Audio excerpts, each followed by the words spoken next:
നിങ്ങളിപ്പോൾ കണ്ടുകൊണ്ടിരിക്കുന്നത് ഷൊർണൂർ സ്വദേശി ജയരാജ്. അദ്ദേഹം പോളിടെക്നിക്കിലെ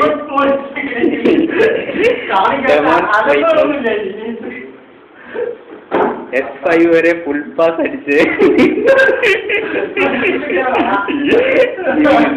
സുന്ദരനായ ജയരാജ്. ജയരാജിനെ കുറിച്ച് 2 വാക്ക് പറയാൻ എന്തുകൊണ്ട് യോഗ്യത? അദ്ദേഹത്തിന്റെ സന്തത സഹചാരിയായ വിപിൻ.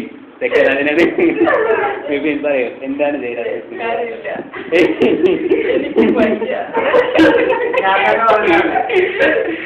എങ്കിൽ എന്റെ കാവ്യാത്മക സംസാര ശൈലി കൊണ്ട് ഏവരെയും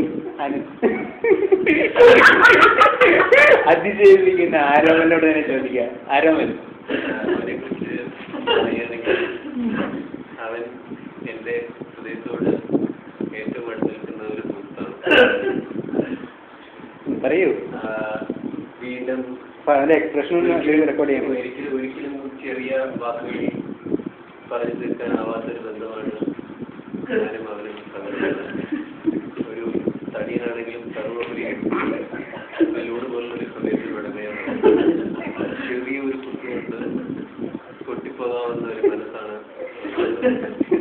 ഞാനത് ശരിക്കും മനസ്സിലാക്കുന്നത് ഞങ്ങൾ കുറച്ച് കാലം ഇടപഴകിയതിന് ശേഷമാണ്. ഇവിടെയുള്ള ഉത്തരം കിട്ടാത്തവരെ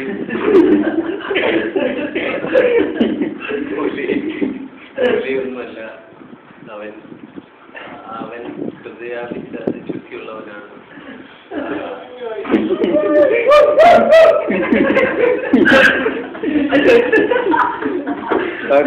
ജയരാജ് അഹമ്മദ്. അല്ല, ഞാൻ തീർന്നില്ല.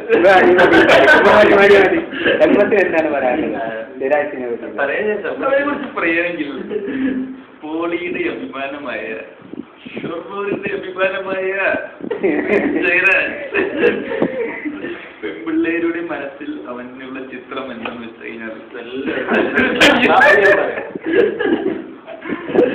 അത് മാത്രമല്ല, ഫുഡിനോടുള്ള അവന്റെ പിന്നെ ഉറക്കത്തോടുള്ള അവന്റെ അഭിനിവേശം എന്തോ ആയിക്കോട്ടെ, ഇത് മാത്രമാണ്. ഇല്ല, ഇദ്ദേഹം പറഞ്ഞതിനോട് ഞാൻ യാതൊരു തരത്തിലും വിവരിക്കില്ല. അദ്ദേഹം ഫുഡിനോട് അത്രമാത്രം ഒരു ആർത്തിയൊന്നും കാണിക്കുന്നത് എനിക്ക് തോന്നിയിട്ടില്ല. അദ്ദേഹം ഫുഡ് കഴിക്കും, അത് അദ്ദേഹമായോ ഒന്നും കാണേണ്ടതില്ല. പിന്നെ നമ്മൾ പറഞ്ഞത് ഉറക്കത്തിന്റെ കാര്യം. ഉറക്കം അതൊരു മനുഷ്യനെ സംബന്ധിച്ചിടത്തോളം അവനാണ് തീരുമാനിക്കുന്നത് അവൻ എത്രത്തോളം ഉറക്കം വേണമെന്ന്. അത് തീരുമാനിക്കാൻ അവകാശമില്ലെങ്കിൽ അതിനൊരു ഉത്തരം പറയാൻ എനിക്കറിയില്ല.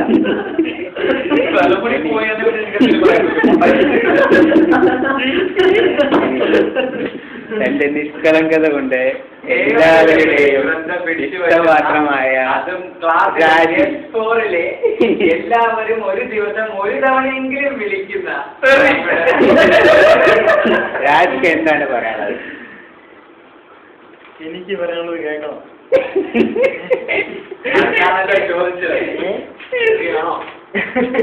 ശരിയൊന്നും ജയേട്ടനെ കുറിച്ച് എനിക്ക് പറയാൻ കഴിയില്ല. ജയേട്ടന്റെ പിൻഗാമിയാണ് ഞാൻ. ഒരു വാക്ക് മാത്രം മതി. ജയേട്ടന്റെ ശരിക്കുള്ള പിൻഗാമി ആരാണ്? ഞാനാണ്. വിഷമിപ്പിക്കില്ല ജയേട്ടനെ. ഉറക്കത്തിന്റെ കാര്യത്തിലായാലും ഫുഡിന്റെ കാര്യത്തിലില്ല, ഉറക്കത്തിന്റെ കാര്യത്തിലും. നീ എന്തുകൊണ്ട് വിഴുങ്ങുന്നു?